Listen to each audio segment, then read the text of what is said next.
Est-ce que vous vous êtes déjà dit, ah, je roule pas assez vite pour que l'aérodynamisme soit vraiment important? Mais pourtant, la résistance à l'air est la principale force qu'un cycliste devra combattre dès qu'il atteint une vitesse sur le plat en vélo de route de entre 15 et 20 km/h. Bienvenue dans cette capsule présentée par Vélomag. Et aujourd'hui, je vous fais un petit cours aérodynamisme 101. Comment déjouer la résistance à l'air? Bon, concept de base. Qu'est-ce que la résistance aérodynamique? Bon, dans sa plus simple expression, si un objet est en déplacement, il va avoir une haute pression dans la direction de déplacement et une basse pression à l'arrière. Donc, la pression plus basse vers l'arrière veut nous aspirer, nous tirer vers l'arrière et on doit développer de la puissance pour contrer cette force-là qui veut nous attirer vers l'arrière. C'est pour ça que rouler en peloton demande un effort beaucoup moins grand, parce que si on a une personne devant soi, on roule finalement dans la zone de pression basse de cette personne, ce qui réduit de beaucoup notre pression frontale. Mais non seulement ça, si vous roulez en groupe, même si vous êtes le premier, avoir des cyclistes derrière vous vous aide à aller plus rapidement.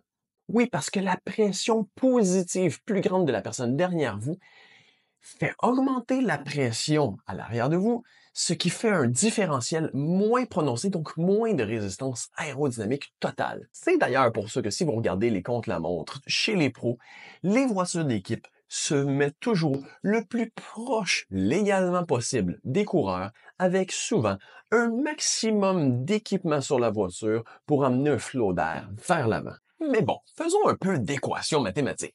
Donc, voici l'équation de la résistance aérodynamique. Bon, un peu complexe, mais on va les décortiquer morceau par morceau. Le A, c'est l'air de surface frontale. Donc, évidemment, pour tout système qui fait face au vent, plus que son aire de surface frontale va être élevé, plus que sa résistance à la traînée va être plus grande, si tous les autres variables sont égales. Donc évidemment, c'est pour ça qu'une position qui va être beaucoup plus compacte, plus basse, avec les épaules vers l'intérieur, va être beaucoup plus aérodynamique parce qu'on réduit de beaucoup la surface frontale. Mais bon, il n'y a pas que ça. Le CD, c'est le coefficient de traînée.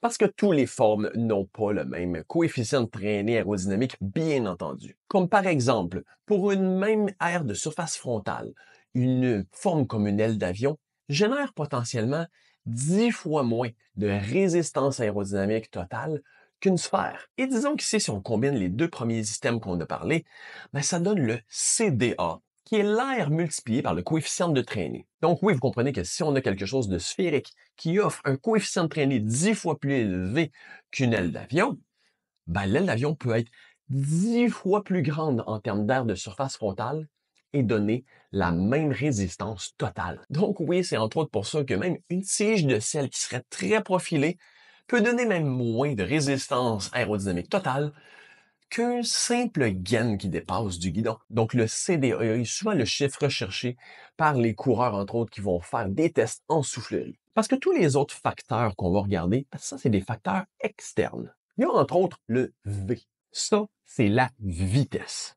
Et comme on voit, elle est exponentielle et non pas linéaire. Plus on va rapidement, plus l'énergie requise pour augmenter de 1 km/h est exponentiellement plus grande. Là, ici, on parle évidemment de vitesse relative. Donc, si on roule avec une vitesse de 40 km/h par rapport à la route, mais avec un vent d'eau de 10 km/h, oui, la vitesse relative par rapport à l'air est de 30 km/h quand on fait les calculs. Ensuite, l'autre variable, c'est le ρ, qui est la masse volumique de l'air. Bref, sa densité, qui est influencée par plusieurs facteurs. La pression atmosphérique, l'humidité, la température. Plus l'air est dense, plus la résistance est élevée.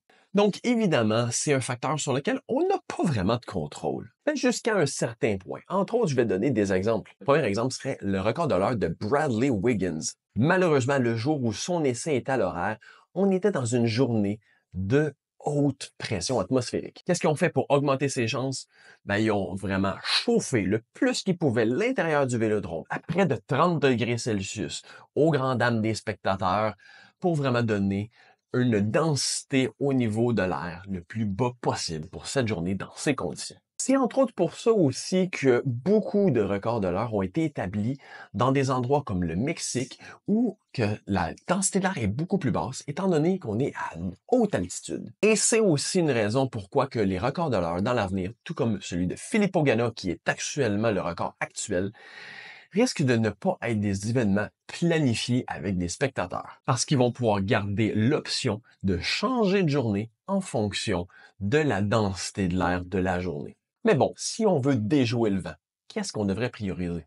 Ici, on parle souvent de roues profilées, de cadres aéros ou de guidons intégrés. Mais la réalité, c'est que plus de 75% de la résistance totale provient du corps du cycliste. Donc la position est de loin l'élément le plus important. C'est pour ça que, sans aucun doute, la composante qui va donner le plus grand bénéfice au niveau de l'aérodynamisme et qui est vraiment en plus très abordable, c'est des barres aériennes.